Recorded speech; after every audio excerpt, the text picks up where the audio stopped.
Les habla desde La Habana Reinaldo Escobar, con el propósito de comentarles en Cómo lo viví los acontecimientos que más me han impactado a lo largo de estos últimos 65 años.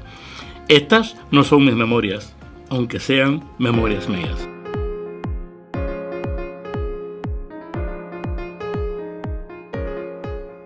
La semana de abril, entre los días 15 y 19, ocurrieron los hechos que en 1961 se recuerdan en Cuba como Playa Girón, y fuera del país, en algunos lugares, se le recuerda como Bahía de Cochinos. Lo primero que recuerdo es que con 14 años que yo tenía, en la ciudad de Camagüey, pude presenciar cómo algunos hombres vestidos de milicianos se dedicaron a colocar en la puerta de algunas viviendas un cartel que decía: aquí vive un enemigo de la revolución. Era como sellar una especie de condena de muerte preventiva contra las personas que eran incómodas al gobierno, y que se le estaba avisando a los simpatizantes del gobierno que si la cosa se ponía más mala, pues ya sabían lo que tenían que hacer. Allí vivía un enemigo. Ese es mi primer recuerdo. Además de esto, dentro de mis recuerdos personales está el hecho de que durante muchos años, siempre que yo mencioné algo sobre este asunto, yo me refería a los cubanos exiliados que vinieron en la Brigada 2506. Siempre usé el término que se usaba oficialmente: los mercenarios. Recuerdo que aquel uniforme con que ellos venían de camuflaje, esas telas de varios colores, entre verde oscuro, verde claro, fue cuando una persona se ponía un pantalón, una chaqueta con esas telas, la gente te decía: oye, estás vestido de mercenario. Y así, la palabra mercenario fue para acuñar a los expedicionarios de la Brigada 2506. Pero no me corresponde ahora discutir eso, solamente decir que ya yo no les digo mercenarios. He aprendido que eso fue un término impuesto por el aparato ideológico del gobierno, y realmente la manera correcta: los exiliados cubanos que vinieron como expedicionarios en la Brigada 2506. Hay un momento importantísimo que ocurre el 16 de abril. Todavía no se había producido el desembarco en las arenas de Playa Girón, no se había producido el desembarco, y en la esquina de 23 y 12, en el Vedado, frente casi al cementerio de Colón, el señor Fidel Castro hizo una despedida de un grupo de fallecidos que había habido por un bombardeo que se había hecho el día 15 como parte de la operación militar.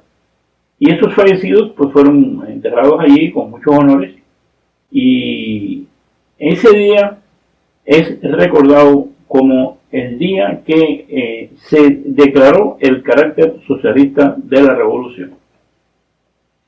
Allí mismo, en esa esquina, ahora hay una tarja que tiene la figura de Fidel Castro con sus deditos enhiesto, y está la frase que se reconoce, ¿no? Que hemos hecho una revolución socialista en las narices del imperialismo. Y hay que decir que ese día no solamente se declaró el carácter socialista de la revolución, que también se dijo que esta era una revolución democrática.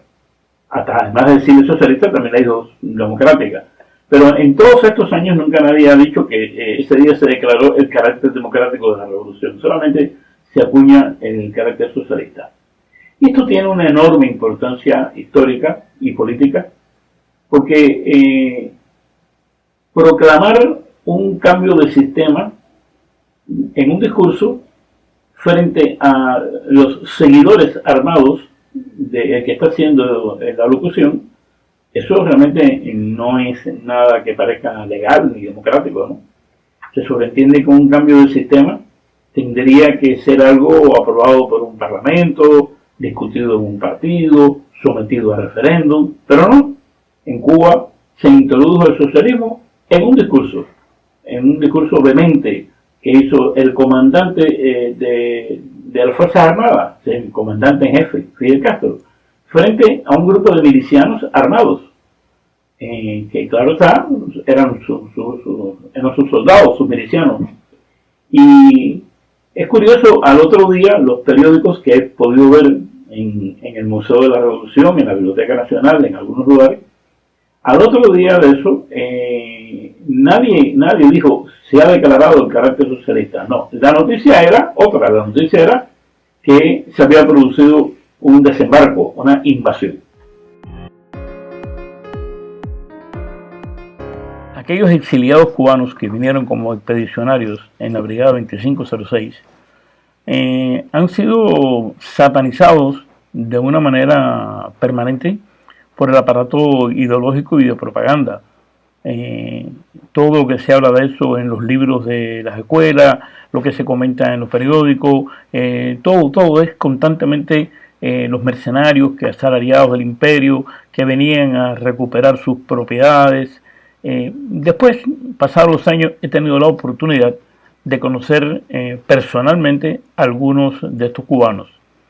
Y realmente eran cubanos que querían cambiar las cosas. Incluso recuerdo que en el juicio y en las entrevistas que se le hicieron en la televisión, muchos de ellos decían: hemos venido a reinstaurar la Constitución de 1940, hemos venido a respetarla, a que se respete la propiedad privada y la libertad. Era el discurso que tenían y era lo que creían en ese momento.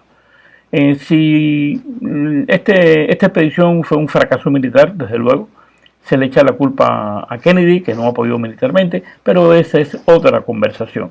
Yo era un niño de 14 años y mis recuerdos son los que he ido acumulando año tras año, cuando en cada aniversario se vuelve a repetir lo mismo, se menciona y me vuelve a la mente aquellos milicianos poniendo carteles en la puerta diciendo que vive un enemigo, y ese es el Girón que yo recuerdo. Así lo viví.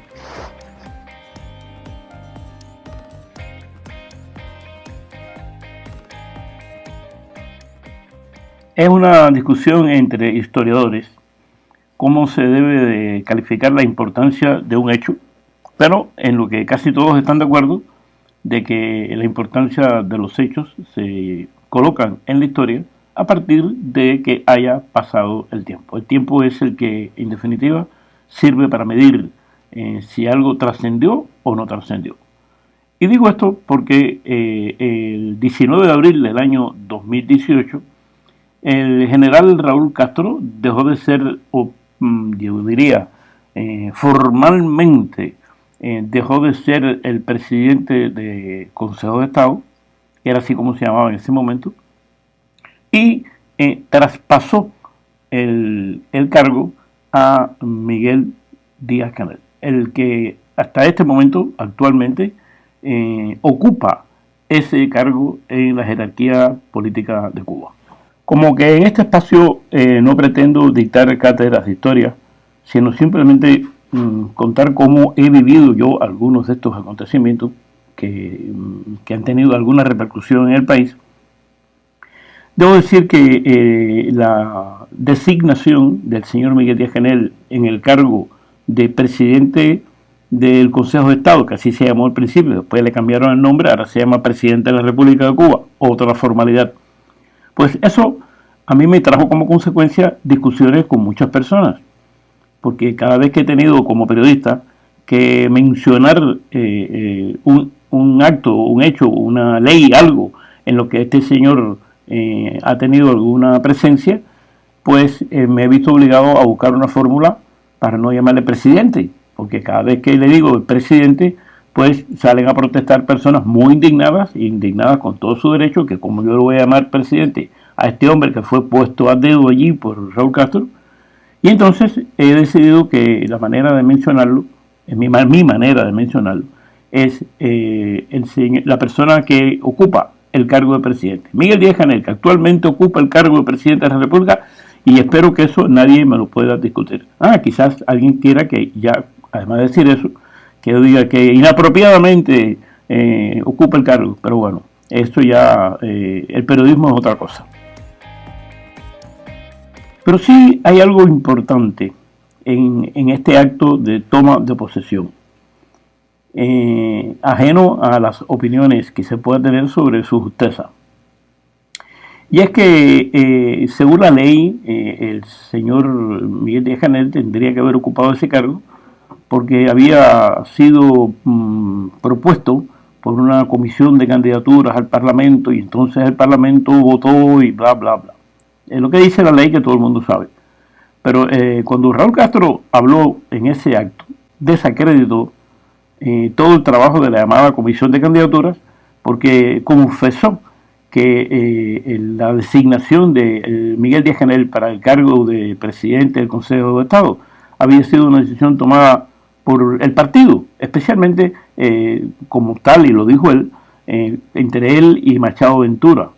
Y lo contó sin ningún tipo de pudor, diciendo que había un grupo ellos tenían un grupo de jóvenes que habían formado y que Miguel Díaz-Canel había sido el sobreviviente de aquellos 12 muchachones que ellos estaban preparando para el relevo, ¿no? De manera que yo me imagino que todos los miembros de la comisión de candidatura se estarían mirando los unos a los otros diciendo, pero ¿qué está diciendo este hombre? ¿Y qué hicimos nosotros? Bueno, yo creo que ese detalle que desnudó el proceder de esta dictadura para colocar a las personas en su puesto de una manera que no tiene absolutamente nada que ver con lo que es la elección de un candidato que haya pasado por el escrutinio de los votos de los electores, nada que ver con eso. Y yo creo que ese momento es el momento que algún día se estudiará en los libros de historia para explicar cómo fue que el país, no este pobre ciudadano, cómo fue que el país vivió todo aquello. Para el próximo viernes, que es el último de abril, el día 26, tengo 3 temas que proponerles.